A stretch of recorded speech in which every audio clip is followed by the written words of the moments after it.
I disguised myself as a man and took the Imperial examination in place of my good-for-nothing brother. At the Golden Imperial Hall, I ranked first in the examination. The Emperor asked me what my wish was. I pulled out the family tree and bowed down. This humble subject is a woman. I committed fraud on behalf of my brother, a crime of deceiving the Emperor. I ask your majesty to execute my entire clan. Hello, everyone, welcome to my channel. Subscribe us to read wonderful novels every day.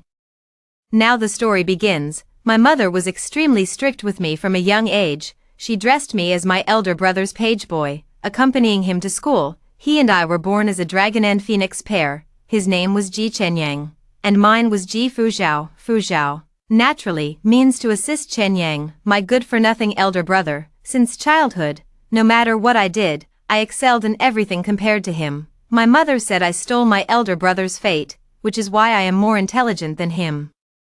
It was I who hindered his destiny, thus, all of Xianxia's faults are my own. He couldn't recite the book, so I took the ruler for him. He was punished with copying, so I imitated his handwriting and copied all night by lamplight, my wrist aching.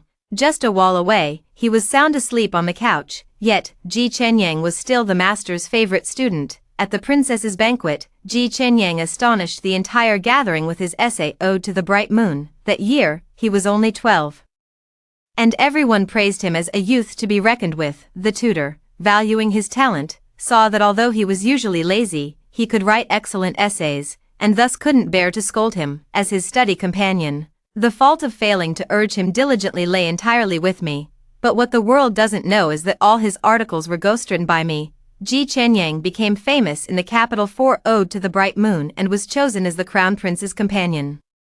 The emperor's decree was sent directly to the Ji residence, ordering him to enter the palace immediately to serve. Xianxia was so scared he cried. He was idle and uneducated, unable to recognize even the simplest characters. He could still put on a show of authority in the schoolhouse, but once he entered the palace, all his shortcomings were exposed. My mother comforted the frightened Xianxia, then turned and slapped me. With countless eyes watching in the palace, it's too dangerous.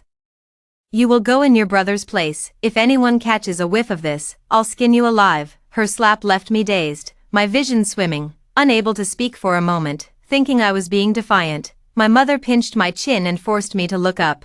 Her long nails dug into my face, the pain piercing straight to my heart. You little wretch, what are you staring at? Did you hear what I said? I caught my breath and replied tearfully, Mother, I understand, through a veil of tears. I saw her finally nod in satisfaction. Fuzhao, it's not that I don't feel for you, but this splendid destiny, it was always meant for your brother. Your brother has been kind to you. If you hadn't been born a twin with him, I wouldn't have kept you at all. Yet you stole his fate, repaying kindness with enmity. Tell me, shouldn't you atone for that? There was a moment when I thought Mother was right. For centuries before me, the Ji family had not a single daughter. The night before entering the palace, I had a strange dream, bizarre and fragmented, like a revolving lantern. It was as if my whole life flashed before my eyes. After replacing Xianxia as a palace companion, I also took the Imperial examination for him. Finally, I topped the Imperial examination in the Golden Imperial Hall. The Emperor bestowed an official position upon me, and I enjoyed boundless glory. My father's colleagues all flattered him. Minister Ji, you've raised a fine son. My father grinned from ear to ear. My unworthy son is too frivolous, you all praise him too highly. Xianxia, why haven't you greeted the esteemed lords yet? He slapped my back heavily, like a proud father. Only when I was under my brother's identity would he acknowledge me as his child. That night when we returned to the mansion, my mother even softened her expression towards me, a rare occurrence. On the stone table in the backyard were a few home-cooked dishes my mother had prepared with her own hands. With a gentle expression, my mother served me food, softly urging me to eat more, just like an ordinary mother and daughter from an ordinary family. Yet she didn't know my preferences. The fish she served was all the kind Xianxia loved to eat. I can't stand the fishy smell. Every time I eat it, I end up vomiting, but this is the first time since I can remember that she's served me food. Such rare warmth, I couldn't bring myself to refuse in the moment. I buried my head in my rice, holding my breath as I swallowed the fish. The last memory of that meal was the look in my mother's eyes as she gazed at me, calm yet resolute. When I woke again, everything before me was pitch black. Dazed, I opened my mouth, trying to make a sound, but not a single whisper escaped. Ji Chenyang held the official position I had earned for him. He rose rapidly through the ranks, with a promising future ahead. As for me, my voice was silenced and my eyes blinded by poison from my closest relatives, and I was confined to the back courtyard for my entire life. Everyone knew Ji Chenyang. No one remembers Ji Fuzhao. Ji Chenyang, a cold voice sounded. I suddenly snapped back to reality, only to see the crown prince looking at me expressionlessly. The other study companion whispered a reminder. What are you thinking about so intently? The Grand Tutor has called you 3 times, looking up. The white-haired old Grand Tutor stroked his ruler, his expression displeased. As the Crown Prince's study companion, you are so negligent on your first day of duty, you should be punished. Hold out your hand. I resignedly extended my hand. The next moment, a hand with distinct knuckles gripped the ruler. Grand Tutor, let it go. Before the Grand Tutor could frown, the Crown Prince continued in a calm voice. My study companion, I will discipline myself. He then turned to me. From now on, you will move to the Eastern Palace to live with me. Without my permission, you are not to leave the palace. Not to leave the palace. That means I can legitimately escape the control of the G residence. In that instant, I suddenly realized something was wrong. Everything in the dream was vivid and clear, but in that dream, the Crown Prince never said those words to me. Moreover, the time for me to enter the palace as a study companion has been moved up. Some things seem to have changed. Xiao Lan tapped my head lightly, his tone unexpectedly tinged with helplessness. Zoning out in front of me is one thing, but you'll need to be sharper around others. Never mind. Huh. I looked up, stunned. Your Highness. His gaze was deep, carrying emotions I couldn't decipher. Since you are my study companion, I will naturally protect you. Don't be afraid. Xiao Lan seemed to realize something, and his voice abruptly stopped. At that moment, he had no time to conceal it. But I clearly saw the shape of his mouth. He was calling out, Zhao Zhao. In my dream, my first year as a palace companion was not smooth. Xiao Lan was inherently cold and paid little attention to me, his companion. There were many people in the palace who would fawn over the powerful and step on the weak. Seeing that I was not favored by the Crown Prince, they would outwardly obey but inwardly defy me. I've eaten spoiled food and lived in leaky houses. Most of the Imperial companions were children of aristocratic families, arrogant and spoiled, and I suffered a lot of bullying, with countless eyes on me. I was afraid of my female identity being exposed, and lived in constant trepidation. Moving to the East Palace to live with the Crown Prince was something that happened much later, but this time, the Crown Prince openly shielded his own, and the matter quickly spread. As soon as classes ended and the Crown Prince left, the other study companions eagerly gathered around to chat with me. We've long heard of young Master Ji's literary fame, and seeing you today is like meeting a celestial being. An honor, an honor. Tomorrow is a day off, Brother Ji. Would you like to join us for an outing outside the palace? The eunuch smiled obsequiously at me. Young Master Ji, if there's anything you need, just give the order. Xiao Lan remained as aloof as ever. He hardly spoke to me, yet always watched me quietly. If I hadn't seen it with my own eyes, I would have thought his call of Zhao Zhao was an illusion. He had given orders beforehand, so I went along with the situation and stayed in the Eastern Palace, never returning to the Ji residence again. After 3 peaceful months passed, it was time for the Lunar New Year festivities in the 12th month. The study companions all went home one after another, but I was kept by Xiao Lan until New Year's Eve under the pretext of polishing essays. The Ji family's letters, both overt and covert, had urged several times, so frequently that even His Majesty grew curious and inquired. Before Xiao Lan finally released me, he sat beneath the lamp, gazing at me for a long while. Under such prolonged scrutiny, I grew increasingly uneasy. Your Highness, what is it? Xiao Lan looked at me, his gaze deep. After the 15th, remember to return to the palace. I was startled, then smiled, and said, I know. He rubbed his temples, and after a long moment, whispered, if you're unhappy at the Ji residence these days, then return to the East Palace. I blinked blankly, a little confused. The next moment, I saw him unfasten the white jade pendant from his waist. This is my token. You can return any time. New Year's Eve is my mother's birthday. On the way back to the manor, as I passed the most popular rouge shop in the capital, I instinctively called for the carriage to stop. Inside the manor, lanterns were hung and red paper was festively pasted everywhere. You're back. Go change your clothes. My mother looked up and greeted me indifferently. By the time I changed back into women's clothes and walked to the hall, I heard her say calmly, "Kneel." Before I could react, the servants on either side had already pressed me down by my shoulders. My mother sat in the armchair, looking down at me. "You've been so happy in the East Palace you've forgotten to come home. Finally, you've decided to return." My eyes widened, and I explained, somewhat helplessly, I didn't. It was His Highness's idea." Slap, a sharp slap came down. Unable to dodge in time, my face was slapped askew, and my vision went white. "I was wondering why you were so bold.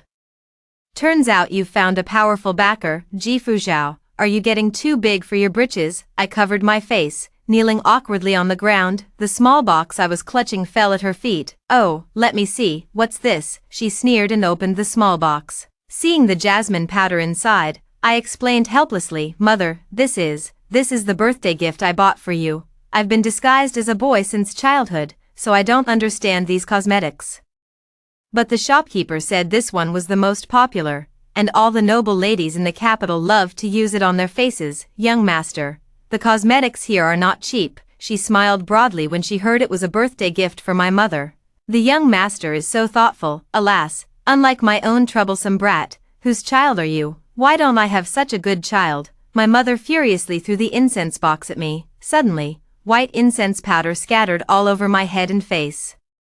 I lowered my head and coughed violently, only to have my chin grabbed and my face forcibly lifted. My mother's eyes were cold. "Chunlin's eye face powder. 1 box is your father's monthly salary. Ji Fuzhou, you're really something, you little slut.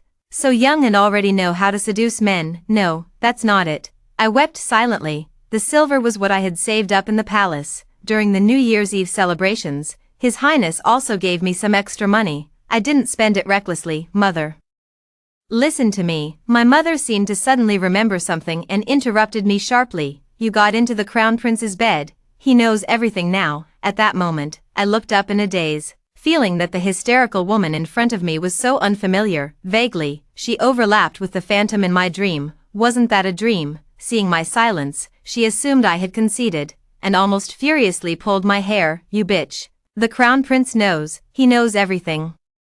What about Chen Yang's career?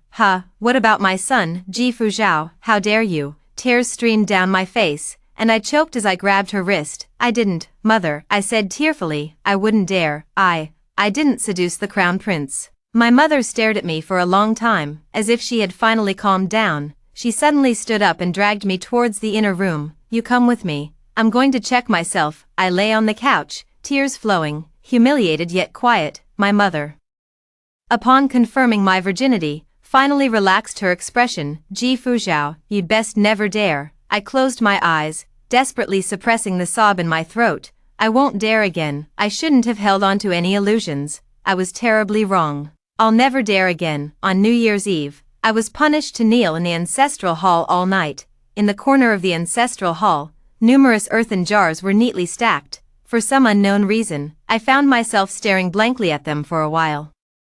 I couldn't shake off a hollow feeling in my heart, as if I had forgotten something important. The oiled paper covering the windows faintly reflected the hazy glow of New Year's fireworks. The sound of firecrackers heralds the farewell to the old and the welcome of the new. Passing servants whisper among themselves, "Sister Xiaosui, you're the young master's maid. Tell us quickly, what did the young master give to the mistress this year that made her so happy?" "The young master went out for fun last night, got too drunk to remember the mistress's birthday, and after waking up, took a new box of lip rouge from my room, a trinket for 5 coins. It's worthless. Shoo, don't tell anyone. It's the thought that counts." Even if the young master just casually picked a wildflower, the madam would be happy. The winter was bleak and cold, and the blue bricks paving the ancestral hall were chillingly cold. The servant brought a bowl of completely cold dumplings. With my head down, I wolfed them down, suddenly missing the warm candlelight of the Eastern Palace in that moment. 3 days later, disguised as a servant, I accompanied Ji Chenyang to a New Year's banquet. Ji Chenyang was naturally handsome, and the newly tailored crimson brocade robe made him look like a dashing young noble. Only I know how despicable he is behind the scenes. Gambling, visiting brothels, cockfighting, and dog racing, he indulges in every vice of the capital's spoiled young nobles. All that glitters is not gold. As soon as he took his seat, many young ladies from noble families stole glances at him. Ji Chenyang smiled as he fanned himself, then turned to order tea to be poured, when it came time for poetry recitation. He recited the article I had prepared for him in advance, drawing sidelong glances from the crowd once more. Bravo, every word a gem, a masterpiece of writing. Master Ji is truly talented. Brother Ji, are you married? My sister has admired you for a long time. Would you like to meet her? I stood in the shadows behind him, clearly seeing all those envious gazes. Ji Chenyang glanced around, calmly accepting the praise, but when he saw me standing behind him, his expression suddenly darkened.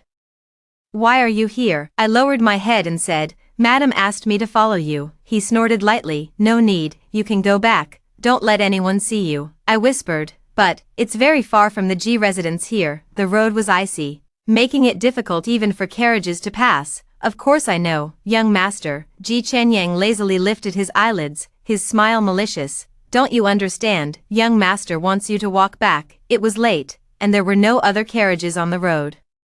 I made up my mind to hitch a ride with another family's carriage when day broke. I walked slowly through the snow, holding an umbrella. As I passed the alley entrance, I suddenly heard a girl's scream. What are you doing? Let go of me. I paused in my steps. The next moment, a familiar voice sounded, and I froze. Little beauty, why are you so resistant? Do you know who I am? In the alley, Ji Chenyang was tearing at the girl's clothes. Pa, you scoundrel, I don't care who you are. The girl's maid rushed forward but was kicked aside by him. Get lost. Ever heard of Ode to the Bright Moon? Talent surpassing all, unrivaled in the capital. I wrote that. The struggling girl suddenly widened her eyes in shock. You're Ji Chenyang. Exactly. How about it? The girl frowned, scrutinizing him, but said nothing. Little beauty, I see you have some charm. Why don't you just come with me? If you serve me well, perhaps your young master, will be especially gracious and take you as a concubine. Your young master is the crown prince's companion, a future powerful minister. If you follow me, in the future, a few steps away, I weighed the brick in my hand, aimed it at the back of his head, and brought it down hard. Ji Chenyang swayed from side to side, then collapsed with a thud. I looked at the disheveled girl in front of me and lowered my voice. What are you waiting for? Run. The young girl was pulled by the maid and ran a few steps, then suddenly turned back to look at me. Before I could react to what she was going to do, she suddenly ran far away. The next day, as soon as I returned to the mansion, I saw Ji Chenyang and my mother in the main hall, both with grim expressions. Madam, elder brother, I bowed, and after a long moment, I heard Ji Chenyang's voice. Where did you go last night? Ji Chenyang had been wronged and was seething with anger. I meekly replied. Didn't my brother say I should walk back by myself? I walked all night, got lost on the way, and just now made it back. Ji Chenyang was left speechless, while my mother, sitting beside him, spoke up displeased. Ji Fuzhao, didn't I tell you to stay close to your brother? Have you grown wings now? Daring to ignore my words, Ji Chenyang finally found an excuse, muttering, Mother, I told you, she's an ungrateful wretch. I obediently knelt down. Madam, I was wrong. My mother sneered. You were wrong. Is being wrong useful? Because of your negligence, Chenyang cut his head. If anything happens to him, she grabbed my hair, forcing my face upward, and raised her hand to slap me. The next moment, the slap never landed. I caught her wrist. Madam, I looked into her eyes and said slowly, His Highness the Crown Prince has ordered me to return to the palace after the 15th. Turning my face slightly, I revealed the still visible red mark from New Year's Eve in front of her. By then, everyone in the palace will see the injury on my face, which might not bode well for my elder brother's reputation. Hearing this, my mother froze for a moment, then lowered her hand. That slap was indeed very harsh. She stared at the lingering swelling on the side of my face and ordered the servants, Go to the storeroom and fetch a box of the green herb ointment bestowed by the palace.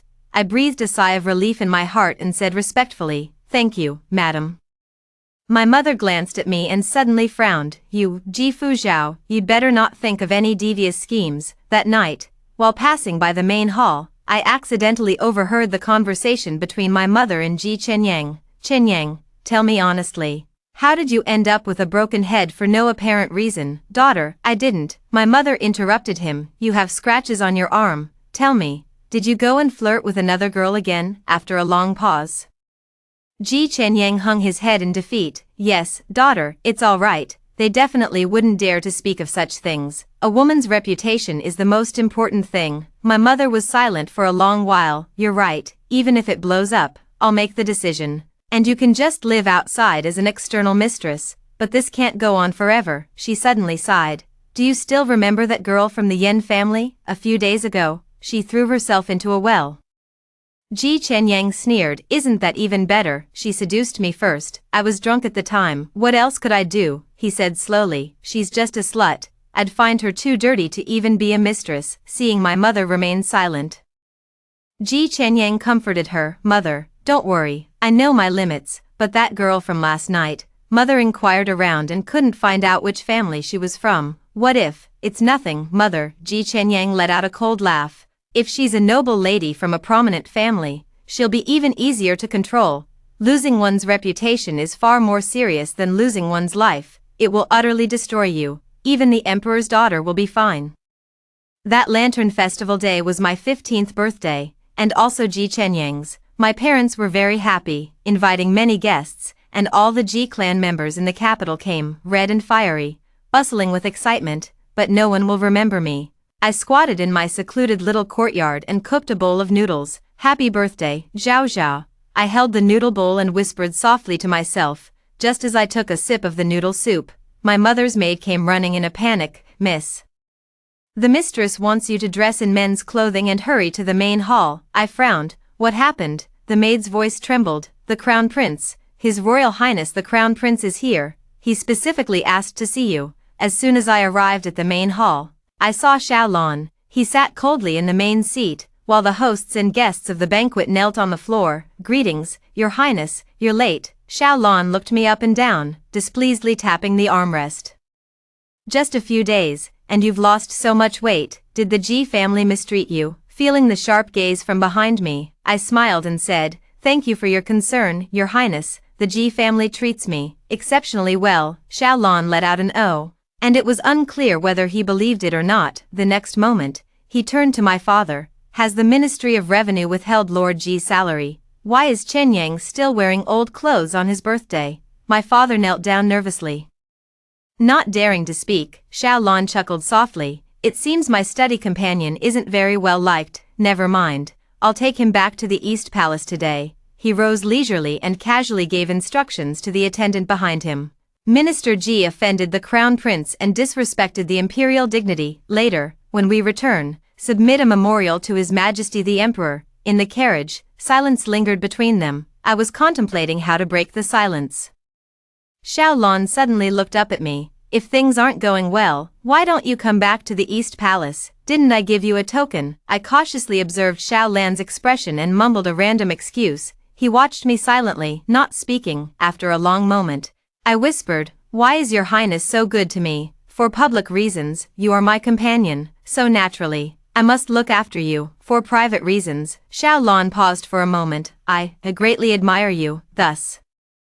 I wish to see you rise rapidly and achieve great success. That day, Xiaolon took me to the Guardian Temple to pray for blessings. The Buddha statue sat high on the altar, and Xiaolon knelt beside me with complete naturalness. The moment we bowed, I secretly opened my eyes to look at him, always feeling that he was much more devout than I was. I asked curiously, What wish did Your Highness make? Xiaolon looked down at me for a long time, then softly said, I prayed for you to be safe every year. He raised his hand and tied something around my neck, a birthday gift. I looked down. It was a longevity lock. Xiaolon was acquainted with the eminent monks of Hugua Temple, and in the meditation room, the two discussed Buddhist teachings, past and present lives, karma and reincarnation. The world-honored medicine master Buddha of lapis lazuli light, when practicing the Bodhisattva path, made 12 great vows, enabling all sentient beings to attain their wishes. I listened absent-mindedly, but my eyelids grew heavier and heavier, my head drooped,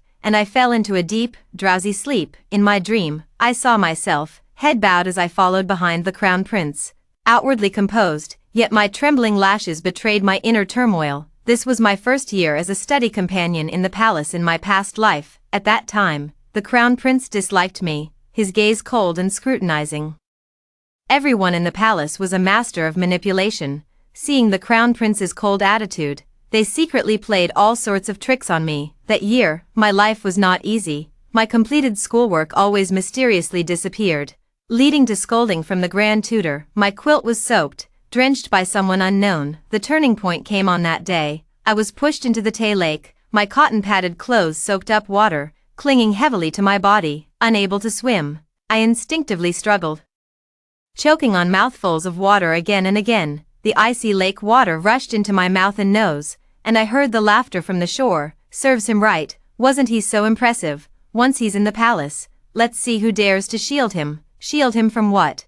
I was lost in thought. This is what the grand tutor meant by a beast in human clothing. Pretending to be humble and obedient in the palace, but outside, you show your true colors, violating dozens of women. Ji Chenyang, you're still putting on an act with us. Do you still remember Di Nyang? She drowned herself in the lake the night before last. You deserve to die. I suddenly opened my eyes wide. I had heard a little about Ji Chenyang's various actions outside the palace. I only knew him to be frivolous and dissolute, yet I never realized, in an instant, all the causes and consequences seemed to be strung together by a single thread: the crown prince's aloofness and scrutiny. The inexplicable hatred from the study companion. I struggled desperately, but couldn't resist the sinking momentum. The next moment, the curses from the shore fell silent. The crowd knelt obediently on the ground, struggling to lift my gaze. I caught sight of the crown prince's procession. I cried out in despair, "Your Highness." The withered grass turned pale under the bleak autumn sun. I crashed into those indifferent eyes, momentarily speechless. It wasn't me. My lips trembled, and I practically squeezed those words out from my chest. The next moment, the icy lake water submerged me. My consciousness sank into darkness. When I awoke again, it was late at night. Xiaolon sat by the bed, observing me. The candlelight flickered, illuminating his face, making his emotions unreadable. My clothes were dry, and I knew I couldn't hide it any longer, so I knelt down. I opened my mouth, but no words came out. It was Xiaolon who spoke first. I heard Ji Chenyang has a twin sister. Clever and quick-witted, but she's been secluded in the inner chambers, unwilling to meet anyone. He looked at me and slowly said, "Ji Fuzhao." My breath hitched. "Yes, you also wrote Ode to the Bright Moon." "Yes. Do you know that deceiving the emperor is a capital offense?" Hearing this question, I suddenly felt like laughing. "I know. By parental decree, a commoner has no other choice." Xiaolon looked at me but said nothing. A long moment passed. "From this day forward, you will move to the East Palace and live with me. You are not to leave the palace without my command." I suddenly looked up, surprised, and said, "Your Highness, I will not blame you for something you did not do." "Then, I won't speak of your affairs." The shock on my face was unconcealed. The crime of deceiving the monarch, just like that, was dismissed. Xiaolon looked back at me and whispered, "I'm sorry." After moving into the East Palace, my life in the palace became much easier. These princely classmates still disliked me, but they no longer showed it openly. Under the protection of the crown prince, I no longer left the palace to return to the Ji residence, and Ji Chenyang also quieted down for a period. In February, the year-end festival arrived. The Ji family's letters urging my return came several times, so I had no choice but to bid farewell to the crown prince and go home. During the year-end festival, every household held banquets, making it the perfect time to make public appearances. My mother ordered me to disguise myself as a servant and follow Ji Chenyang, lest he give himself away. At the banquet, I unexpectedly encountered the young lords and nobles who served as study companions.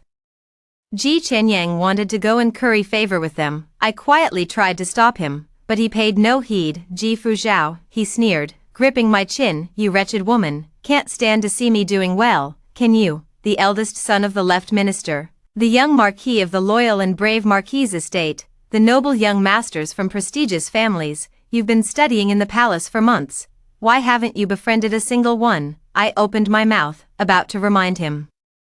Ji Chenyang's face darkened as he cut me off. "Enough. Do you know it was supposed to be me who entered the palace as a study companion?" I was speechless, choking back tears, when I saw him approach with a wine cup to strike up a conversation. Naturally, he gained no favor. Under the crown prince's protection, they couldn't trouble me, leaving them seething with pent-up frustration. I quietly pondered, and the next moment, I saw a group of people, who had been laughing and chatting, suddenly turn cold when they saw Ji Chenyang. Ji Chenyang, not understanding why, offered a conciliatory smile. "It's been a few days, and I've missed you all dearly. How are you, gentlemen?" The few of them exchanged glances. Xianxia. The one who spoke was the eldest son of the left chancellor, Xianxia. He was the study companion of the third prince and held considerable influence among the palace's study companions, at that moment. He frowned slightly and gave Xianxia a thorough once-over. Did you hit your head or something? Xianxia had been pampered and spoiled since childhood, always the one being fawned over wherever he went. He had never encountered such a situation before. He froze for a moment, then tentatively asked, Brother Cheng, are you in a bad mood today? I wonder what I did to upset Brother Cheng. Xianxia gave him a few more glances and sneered, as for me. Today I saw a wild dog and heat everywhere, and I'm indeed in a bad mood. He suddenly grabbed Xianxia by the collar. Xianxia stumbled forward a few steps from the pull. His Highness brought you back to the Eastern Palace, so there's nothing I can do to you. Now that we're outside the palace, how dare you come flaunting your power before me? His gaze fell on the wine cup in Xianxia's hand. I heard you enjoy humiliating women with your little game of drinking from embroidered shoes. Xianxia's face turned deathly pale. How despicable, Xianxia. Xianxia smiled. In the palace, I truly wouldn't dare to do anything to you. But outside the palace, Xianxia, you'd better keep your tail between your legs. If you happen to run into me. He took the wine cup from Xianxia's hand and flung it, splashing it all over his face and head. Feeling utterly wronged, Xianxia slunk back home to complain, upon hearing the whole story. My mother flew into a rage and was about to hit me. Didn't I tell you to keep an eye on your brother? Did you just stand by and watch your brother being bullied on purpose? At that very moment, a servant came to report that the Crown Prince's carriage had stopped outside the mansion to take me back to the palace. My mother's raised hand paused mid-slap. When it came down again, she gently stroked my hair instead. Fuzhou, your mother loves you so much. All she asked was for you to take good care of your brother. Why can't you even do that? Is this how you repay your mother? She was so angry that she pinched my thigh hard, a small punishment to serve as a warning. Your mother isn't a fool. Only when your brother is doing well can you do well. She suddenly and gently caressed the bleeding pinch mark. You must understand mother's painstaking efforts. Do you know, inside the carriage, Xiao Lan and I sat facing each other.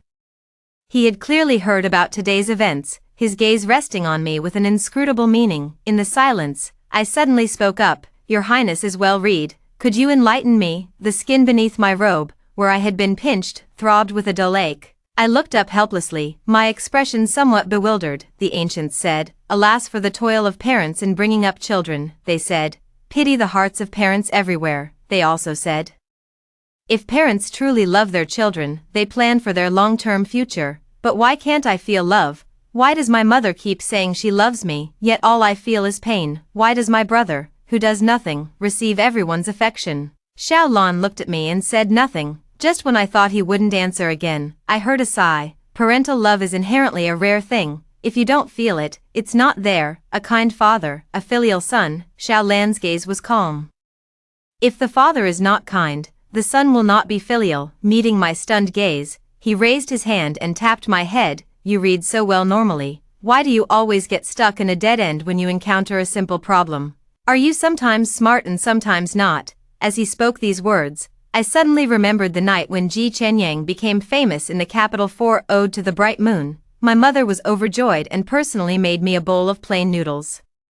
She sat across from me with a kind and pleasant expression, her eyes and the corners of her mouth brimming with smiles. Fuzhou, you've done well. Mother didn't raise you in vain. Easier said than done. At that moment, I knew I would never be able to let it go in this lifetime. I still yearned for that bowl of plain noodles, even though I knew it was feigned affection.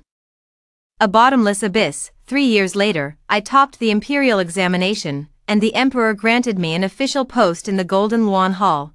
During that time, the northern frontier was in urgent crisis, and the Crown Prince personally went to the front lines to oversee the army. Before leaving the capital, Xiao Lan specifically instructed me not to return to the Ji residence but to wait for him at the Eastern Palace. Stay in the Eastern Palace, Zhao. I will resolve your matters. You possess extraordinary talent capable of governing the world.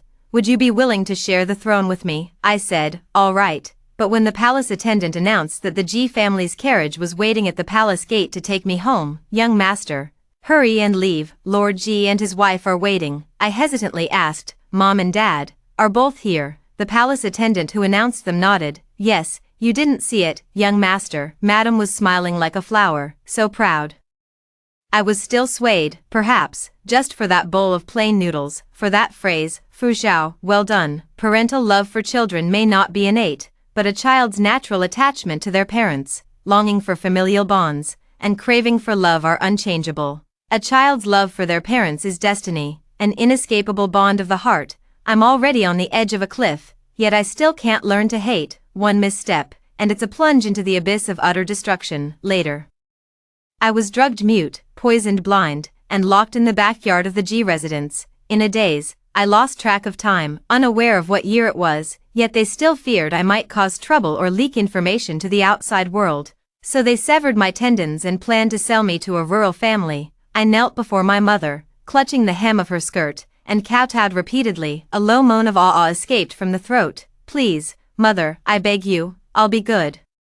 I'll stay obediently with the G family until I die. I won't say anything. I won't do anything to harm my brother. No, don't sell me to someone else, please, I beg you. My mother casually kicks me aside. Then it's settled. Hurry up, tomorrow. You can take her away. The indifferent voice suddenly brightened the next moment. Oh, Chen Yang is back. Quickly, please come to the main hall. Why did you come back so late today? My son must be exhausted. Xiaosui. Tell the kitchen to stew another nourishing soup. I listened in a daze, then suddenly burst into laughter. A broken, hoarse voice spilled from my ruined throat, one sound after another, eerie and terrifying. By the time the crown prince found me, I was already on the verge of death, tortured beyond recognition. The wooden door was violently broken open, and I heard hurried footsteps, one step, another, then a pause, as if afraid to recognize. The next moment, my body felt weightless. I was pulled into someone's embrace. The gentle aura like a dream of bygone days made me shed tears in a daze. It's my highness, he came for me. I struggled to push him away, as if in companionable study. I bowed to him. I'm sorry. We had clearly agreed to read 10,000 books together, to write strategies for national peace for you, to stand with you atop the highest tower, watching the world in perfect order. But now, I am utterly useless. I broke my promise. Xiao Lan trembled as he helped me up. Zhao Zhao, Zhao Zhao. I tugged at his sleeve and opened my mouth. From a ruined throat, a few hoarse sobs escaped. What do you want? What do you want? Write it on my hand, and I'll do it all for you. Okay, okay. I trembled, using the only remaining, liftable left hand. In his palm, stroke by stroke, I wrote, I want to die. The next moment, I was forcibly pulled away, becoming that detached third-person perspective. I saw myself in Xiaolan's arms, gradually breathing my last. Xiaolan held me. Standing frozen in place, after a long time, he slowly raised his hand to check my breath. Zhao Zhao. But this time, no one would answer him anymore. I suddenly opened my eyes, a lifetime in a dream, yet only half a day in reality. Scant daylight filtered in through the gauze window. In the Zen room, the eminent monk was nowhere to be found. Xiao Lan rested her chin on her hand, her expression half hidden in the shadows, making it hard to discern. Awake now, it's late.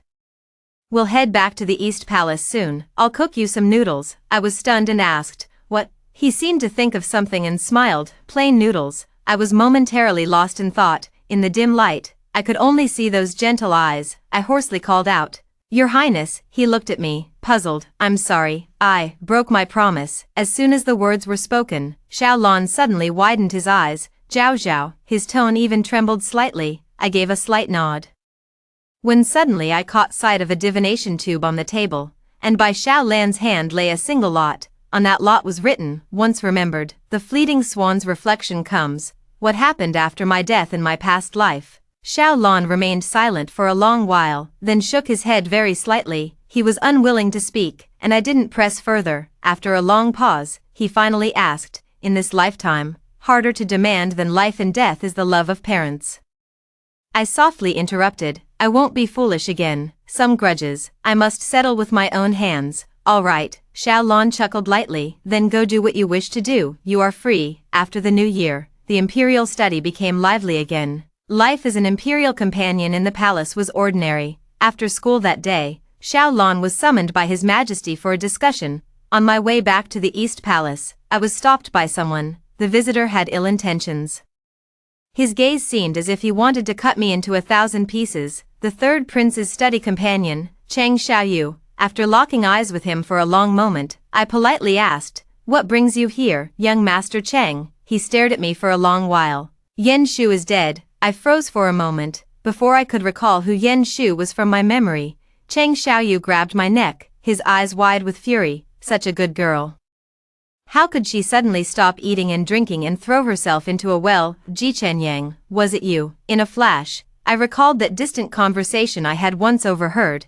Do you still remember that girl from the Yen family, a few days ago? She threw herself into a well. Isn't that better? She seduced me first. I was drunk at the time. What else could I do? She's just a slut. I wouldn't even want her as a mistress. She's too dirty. I struggled to pry his tightening hand away. Miss Yen, who is she to you? Cheng Xiaoyu sneered. Childhood sweethearts, innocent and inseparable. He pulled something from his embrace and threw it forcefully in front of me. When I saw it clearly, my pupils constricted. It was a brocade belt, with the characters Chen Yang embroidered in a hidden pattern on the inside.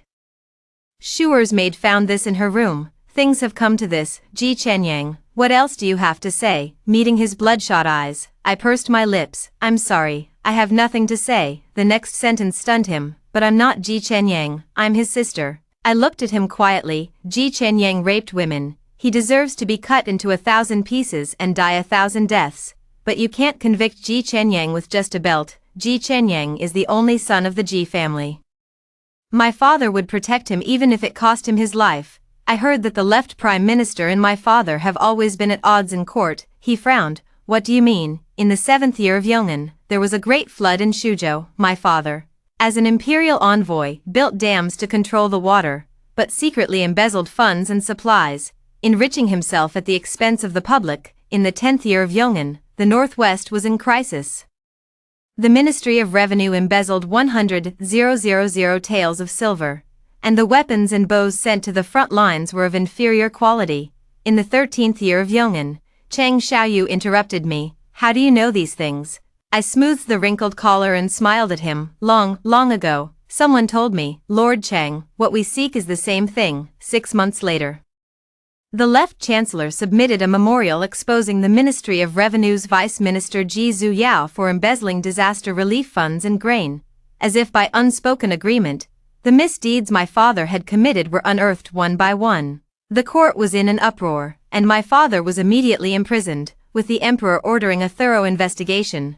Dozens were implicated and jailed, plunging the Ji family into panic. That night, my mother urgently summoned me home. Fuzhou, you must save your father. She frantically clutched my sleeve. I've heard everything. The crown prince is closest to you. Please, beg his highness, your father is innocent. He was framed. I patted her hand reassuringly. Madam, don't worry. The next moment, I lowered my voice. It's just that his highness already knows the truth about this matter. She was stunned for a moment, then asked in a trembling voice, then, what should we do? Are the records and ledgers for disaster investigation and relief still kept? My mother looked at me, hesitating for a moment. I urgently said, Madam, at this point, if we still keep it a secret, even his highness won't be able to protect our family. She panicked instantly. Your father once told me. I'll find it for you. As March passed, there was still no news from the prison. My mother was so distraught that she disguised herself and entered the palace to find me. Fuzhou. Why is there still no news? When will your father be released? I comforted her. Soon, mother. His highness is already working on it, and there will be news very soon. The evidence has been presented to the Dali Temple, and His Majesty has sent people to investigate the case locally. Soon, my father will be brought out for a joint trial by the 3 judicial offices. My mother, completely distraught, leaned into my embrace and suddenly began to sob. Fuzhou, it's a good thing your mother still has you. Your brother, that good-for-nothing, at a time like this, is still running off to the brothels. She muttered to herself. How did I end up raising a son like this? I coaxed her. Brother is still young. He'll understand when he grows up. My mother wiped away a tear. Fuzhou is right. My daughter truly understands her mother's heart. She suddenly remembered something. The palace exam is in half a month, in the Golden Imperial Hall. You must speak well of your father. I smiled and said, Mother, I know. From then on, my mother sent me nourishing soups to the palace every day. It was as if after more than 10 years, she finally realized that I was also her child. it's a pity that Ji Fuzhou, who had already died once, could no longer be her obedient daughter. What was once desperately sought after, I now pour away bowl by bowl, counting the days, on the eve of the palace examination. My mother sent in a family tree through someone. I understood her intention. It's nothing more than the 4 words, bringing honor to one's ancestors. In the Ji family's 100-year history, no daughter has been born, except for me. No, there have been. It's just that they didn't have their own names and didn't survive. The only one with a name. I am destined to be nameless here. I caressed the family tree, smiling inexplicably. It's time for this to end. Once more to the Golden Imperial Hall. To be personally appointed as the top scholar by the Emperor, it feels like a lifetime ago. I remember you. You were the Crown Prince's study companion. The Emperor smiled, though no one knew what he was thinking of. You young lads are truly delightful. I remained silent, under the watchful eyes of everyone. I placed the family genealogy I had been holding in my arms before me. The Emperor looked at me in confusion. What is it? I took a deep breath and bowed down. I am a woman. Committing fraud on behalf of my brother, deceiving the Emperor, a capital offense. I beg your majesty to execute my entire clan. The Emperor froze, and I heard gasps of shock from those around us. Only the Crown Prince remained expressionless, as if he had anticipated this all along. Do you know what you're saying, Ji Chenyang? I bowed again, my voice soft yet resolute. This humble subject is not Ji Chenyang. This humble subject is named Ji Fuzhou, the twin sister of Ji Chenyang. The crime of deceiving the Emperor is undeniable. This humble subject is willing to face death by 1,000 cuts. Before I die, this humble subject has one more matter to report. What? The golden tiles of the Imperial Hall clearly reflected my face. I took a deep breath and declared loudly, the Ji family, obsessed with geomantic superstitions, has for centuries practiced the washing of 9 generations of daughters, slaughtering countless infant girls. Your Majesty, I beseech you to thoroughly investigate the Ji family's old case and bring justice to the wronged souls. He looked at me. Daughter cleansing. A century ago, a fortune teller told the Ji family's ancestor that daughters would divert the family's fortune to their husbands and nephews, leading to the family's decline. Every female fetus was killed, hence the name daughter cleansing. For centuries, the only daughter of the Ji family to survive has been this humble commoner. The Golden Hall fell into dead silence. The Emperor frowned. Such a shocking claim. Do you have evidence? I replied softly. Yes, before me, the Ji family had never had a female infant survive. It wasn't until this generation that my mother gave birth to twins, a boy and a girl. They were supposed to smother me, but a fortune teller's words made them hesitate. That fortune teller said I had stolen Ji Chenyang's destiny. This woman has a very noble destiny. She cannot be killed. She must have usurped her brother's destiny. My father was about to smother me to death, but he paused at these words. Is there a solution? The gentleman's eyes rolled slyly. At the age of 7, if you extract the blood from this girl's heart, boil it with medicine, perhaps it can bring her back. So at the age of 7, the blood was taken from my heart. Ji Chenyang remained as useless as ever, and everyone tacitly understood. The life exchange had failed, and so, against all odds, I narrowly survived. But because the blood from my heart was extracted, I suffered a high fever for 3 days and fell gravely ill. I forgot many things. I also forgot the voice that only I and the entire Ji family could hear, because I was smarter than Ji Chenyang. My parents despised me. As a child, I was often forced to kneel in the ancestral hall all night as punishment. They made me repent for stealing my brother's fate. The ancestral hall was eerie and gloomy. A half-burned red candle flickers dimly, filling the room with devouring shadows. It feels as if one careless moment could lead to being swallowed whole, yet I'm not afraid at all, because I can always hear many voices, light and delicate, like a very small girl. Xiaoxia, they're all lying to you. Who's lying to me? Your father, mother, elder brother, everyone in the Ji household. You didn't learn to read by stealing your brother's fate. You were always capable of reading. That is your own fate. I blinked my eyes and whispered, but my mother said my name is Fuzhou. I'm meant to support my brother. I am my brother's shadow. The voice paused, as if somewhat annoyed. You are no one's shadow. You are yourself. Zhao. Zhao, by its very meaning, signifies brightness and brilliance. It was the first time I'd heard someone interpret my name this way, and I stood there stunned for a long moment. Who are you?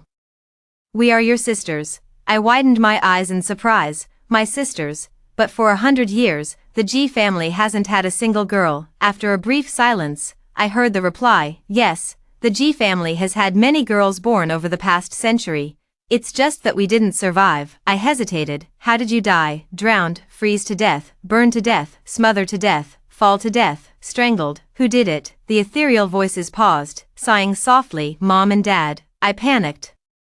How could this happen? Where were you? Where were you buried? Why haven't you been reincarnated yet? The girl's faint voice sounded like she was crying. Zhao Zhao, we were not buried. We are all here, Your Majesty, this is the place. The Ji family ancestral hall was already surrounded by court officials. I couldn't bear to look at the pottery jars on the shelf and averted my eyes for a moment. All the remains of female infants were sealed inside these pottery jars. The Ji family feared vengeance from the dead baby girls, thus, they sealed the remains in jars to prevent their spirits from resting in peace. The emperor pondered for a moment. Open them. That day, hundreds of sealed clay urns in the Ji family's ancestral hall were all opened. The infant girls, who had died shortly after birth, had bones that were all slender and delicate. Everyone was shocked. In an instant, the sounds only I could hear filled the entire ancestral hall, wailing and sobbing. They were crying. I wasn't afraid, lost in thought as I gazed at the chilling white bones. They were not me. But, isn't it really? I closed my eyes for a moment and whispered, leave everything to me, go back. As soon as the words fell, the baby girl's faint cries dispersed. In an instant, the wind howled, and the leaves outside the ancestral hall rustled, like the footsteps of spirits. I know they're still waiting for me to say something. I swear to you, this life shall be radiant and splendid. Never to be anyone's shadow. Go back now. The rustling of leaves grows louder, like an unending downpour through the years. Voices from all directions merged into one, as light as a sigh. Zhao Zhao, take care. I knew this was the last time I would ever hear this voice in my lifetime. I clenched my teeth, yet tears suddenly fell. Travel safely. The case of the Ji family's maidservant shocked the court and the public, astonishing the entire world, at the same time. An unexpected person beat the drum outside the yamen to air a grievance. That person was Princess Onping, Xiao Chang'e, the emperor's most beloved youngest daughter. The commotion startled the emperor, and the yamen's entrance was immediately swarmed by a crowd. I accused Ji Chenyang, son of the Minister of Personnel, of raping a woman. A weak voice came from the yamen. Are there any witnesses? Xiao Chang'e raised an eyebrow. Me. A collective gasp escaped from everyone present. I stood outside the crowd, stunned, until my eyes fell on that face, and suddenly, I remembered who she was. The girl Ji Chenyang had publicly molested during the New Year festival. So long ago. Your Highness, come down quickly. His Majesty has ordered you to return first. She raised her hand and struck the drum heavily. The drums thundered, instantly drowning out the human voices. In the corner, whispers still emerged. She's a princess of the heavenly family, yet so ill-mannered. Her reputation is ruined in front of everyone. Who would dare marry her now? Xiao Chang'e spat. What is reputation, you pedantic scholars? Don't even think about threatening me with your so-called reputation. I don't care. She raised her eyes, a smile playing on her lips. Ji Chenyang, with his audacious courage, saw my body. His eyes should have been gouged out, instead of blaming me for why I let him see it. Understand, offending the dignity of the Imperial family. He deserves to be cut into 1,000 pieces. His death is not to be regretted. Through the crowd, Xiao Chang'e saw my stunned face. Her smile was radiant, like the morning sun. Zhao Zhao, this is a gift from me to you. Do you like it? No need to thank me. I hate owing favors, so consider this repayment for that brick you threw. Upon hearing this, the emperor was furious. Ji Chenyang didn't even wait for the autumn assizes. The execution was carried out that very day. That day, I returned from the West Market and made a trip back to the Ji residence. Those involved in the washing women case from the Ji residence were successively imprisoned and are now under strict guard. Madam, I smiled and spoke, as if discussing some trivial household matter. You taught Ji Chenyang to shift all the blame onto you, didn't you? He truly is your devoted son. Do you know what he was shouting at the execution ground? Before the blade even fell, he wet himself in terror, crying out repeatedly, it wasn't me, it wasn't me, it was my mother who ordered it. I beg you, spare me, kill my mother instead, kill my mother. She hung her head, not responding. I paid no mind, as a servant behind me presented a box. I specifically had the executioner cut it out. Madam, won't you open it and take a look? the lid opened, revealing a heart. My mother's eyes instantly widened as she murmured, "What is this, you?" She stared at me fixedly, the hatred in her eyes almost tangible. "Where is my Xianxia? What have you done to him?" I laughed. "It's right here. This is the apple of your eye, the true apple of your eye. Can't you recognize it?" My mother stared blankly at the bloody heart in the box. Then suddenly clutched her head and screamed, "Ah, you bitch, I'll kill you, I'll kill you." I took a step back, deftly dodging my mother's hand. Soldiers on either side reached out and held her by each arm. I forgot to mention, Ji Zuyao's embezzlement is a done deal. The 3 judicial offices will conduct a joint trial tomorrow. Ji, Fu, Zhao. I paused in my steps. "You're mistaken, madam. Ji Qianyang is dead. From now on, my name is Ji Zhao, as in vindicated, Zhao. As in justice, Zhao, as in clear as day." In the moment I turned away, my mother hurled the most vicious curses at me. I had long grown accustomed to it, yet in that instant, so many memories came flooding back. At the age of 3, Ji Qianyang pushed me into a muddy swamp. I sank deeper into the mire, my cries slurred and indistinct. "Mother, mother, save me." MMPH, mud flooded my mouth and nose, nearly suffocating me. She glanced at me with disgust, then lowered her head to dote on Ji Qianyang in her arms. At the age of 7, they carved out my heart's blood to exchange fates for Ji Qianyang. My limbs were tightly bound as the knife sliced open my chest. I thought of the pigs and sheep awaiting slaughter at the market, but none were as despairing as I. I cried out in pain, "Mother, it hurts so much." At that time, she was in the next room, fanning the sleeping Ji Qianyang on the small bed. Hearing my cries, she ordered someone to gag me. "Make that little wench shut up. Can't you see Qianyang is asleep?" When I was 12, Ji Qianyang made a name for himself in the capital with my articles. My mother would praise me to everyone she met. "A moonlit ode is so well written. Truly my son." But later, when Ji Qianyang was chosen as a study companion because of his undeserved reputation, she coaxed the crying Ji Qianyang, then turned and slapped me. "Look at this nonsense you've written. There are countless eyes watching in the palace. It's too dangerous. You'll go in your brother's place. If anyone catches even a hint of suspicion, I'll skin you alive." Yes, countless eyes are watching in the palace. Open attacks and hidden dangers. Crises lurk everywhere. She clearly knew. When I was 20, I topped the Imperial examination and was granted an official position by the Emperor. The Crown Prince told me not to return to the Ji residence, but to stay in the East Palace. I knew it was a trap, but I went anyway. Freedom was just one step away, but for that tiny bit of false love, I still wagged my tail and begged like a dog. In the end, they drugged my voice silent, blinded my eyes, and severed my tendons. Sold to rural households, kept alongside pigs and dogs. In truth, it's far worse than that. There's so much more, so very much more. Compared to them, I've never been quite so heartless. Not until life is lost does one learn the lesson. Yet to be able to hate thoroughly is also a kind of blessing. I won't be trapped in old people and old matters anymore. 1 step, 2 steps. I untied the ribbon from my hair and took off my shoes and socks. Then came my belt, outer robe, inner garment, and skirt. One by one, they fell to the ground until I was left with only my undergarment. I raised my hand, and the dagger neatly severed my long hair. Black hair scattered in the air as I stepped barefoot over the threshold of the Ji residence. In this life, all ties are severed, never to be entwined again. No need to look back on the past. The sun and moon shine bright. Move forward. Members of the Ji family were imprisoned one after another. Yet His Majesty pardoned me for the crime of deceiving the sovereign, Ji Zhao. "What do you want?" In the Golden Luan Hall, he instead sought to reward me. The pale bones of the infant girl in the Ji family ancestral hall had already been buried with solemn rites.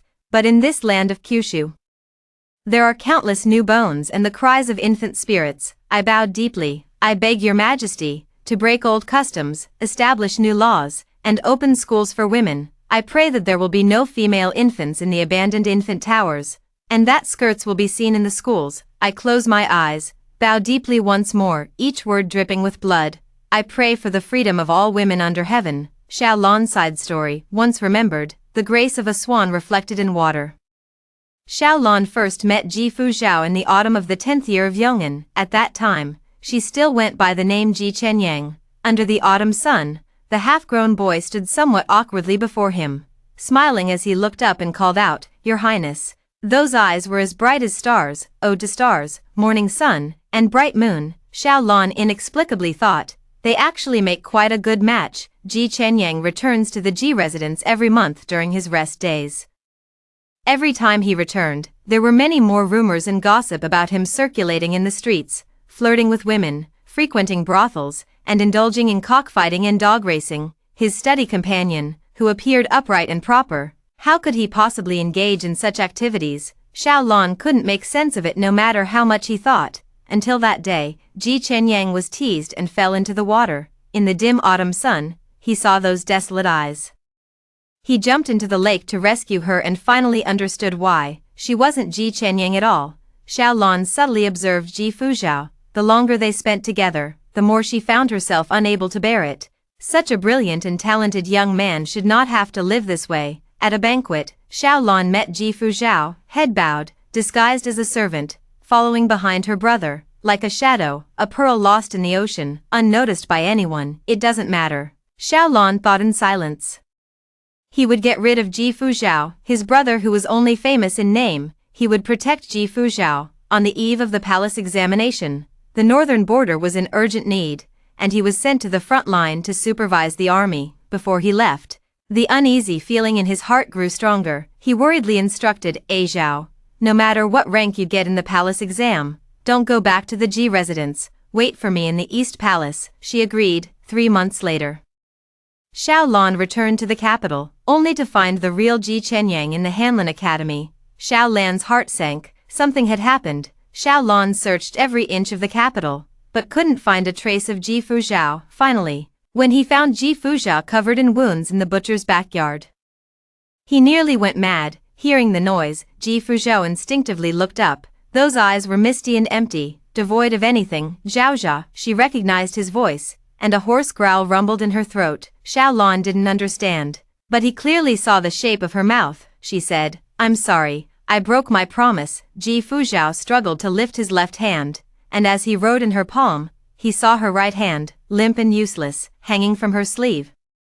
An unnamed inferno of karma in his heart almost consumed him. Back in the Imperial study, her running script was both elegant and beautiful, the most brilliant and talented young man of yesteryear. Now, blinded by poison, voice muted by drugs, tendons severed, and kept with pigs and dogs, only because she was a woman, merely because she was a woman. After seeing what Ji Fuzhao wrote in his palm, he was speechless for a moment. At 3, she recited the 1,000-character classic. By 7, she had read 100 schools of thought. At 12, her ode to the bright moon outshone all talents in the capital. Those hands could draft policies to stabilize a nation, yet also weave exquisite prose. Now, stroke by stroke, she writes in his palm, "I want to die." Xiaolon was drenched in a cold sweat, waking up with a start in the middle of the night. Once again, he had dreamt of Ji Fuzhao dying in his arms, her warm body gradually turning cold and stiff. That was the nightmare that haunted him every night, unattainable, unable to keep, unable to let go. Upon closer inspection, every word of Ji Fuzhao's life was written in blood. The eunuch heard the commotion and quickly lit a lamp for him. "Your Majesty." "What is it?" Xiaolon said softly. "Go give Ji Chenyang a few more stabs. Let his parents watch carefully. Be careful. Don't let him die." The candlelight flickered, his expression hovering between indifference and cruelty. It was the 7th year since her death. On the day Xiaolon passed away, he dreamt of the young Ji Fuzhao for the first time in years. The sky was high and the clouds pale. Osmanthus blossoms laden the branches. She was dressed as a rather handsome young man, smiling at him with her eyes. "Your Highness." She was laughing and talking, just as she had been when they first met. He called out in a daze, "Xiaoxia." The world spun. The next moment, his feet seemed to step on solid ground. He looked down to see Ji Fuzhao gazing up at him, his eyes clear and bright. Those eyes clearly reflected his own image. Clad in black robes with a jade crown, he appeared to be around 17 or 18 years old. The young eunuch lightly coughed to remind him, "Your Highness, it's time to go to the Imperial study." Ji Fuzhao nodded eagerly, echoing like a parrot, "Your Highness, it's time to go to the Imperial study." Xiaolon suddenly closed his eyes for a fleeting moment.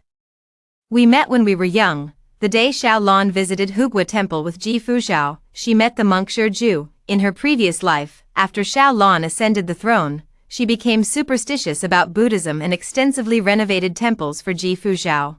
She inadvertently met this monk. As the two conversed, Ji Fuzhao, who knew nothing about Buddhist teachings, fell fast asleep. Seeing her sound asleep, Shiju pushed over a fortune-telling cylinder. "Please," the monk lowered his eyes. But the name he uttered was, "Your Majesty." Xiaolon glanced at him and casually shook out a fortune stick. Once, a fleeting glimpse of her reflection appeared. The monk peeked out, then lowered his gaze and chanted a Buddhist prayer. "Excellent. Great fortune and smooth sailing in all endeavors." Having cast aside familial affection, Ji Fuzhao no longer had any weaknesses. Decisive and swift in action, all the dust has settled. On the day Ji Zhao bid him farewell, the spring branches in the capital were just budding. "Your Highness, I'm leaving." "She is going on a long journey." Xiaolon smiled and said, "Go ahead, Zhao Zhao, have a safe trip, until we meet again." Ji Zhao rode away in red, gradually disappearing into the distance. Xiaolan's gaze remained fixed on the small, moving black, until it vanished completely from sight. "Since your Highness is fond of Ji the study companion, why not ask her to stay? She is a free bird, not a caged bird of mine. Your Highness is the future master of the land. All things under heaven are within your grasp." "No." The young prince smiled and shook his head. "If I were to selfishly confine her within these palace walls, how would I be any different from those she despises? I hold the reins of this land. As long as I live, she is free to pursue whatever her heart desires. No one can harm her, no one can stand in her way," the attendant whispered. "And what about your Highness? What is your Highness's wish?" Xiaolon pondered seriously before answering. To be remembered alongside her in history, she was the top scholar in the 15th year of Yong'an, overturning old cases, establishing schools for women, dazzling with extraordinary talent. Posterity will forever remember her name. "I am the crown prince of the Yong'an dynasty, the prince she once tutored. No more being a tyrant from now on. Work hard to be a normal emperor.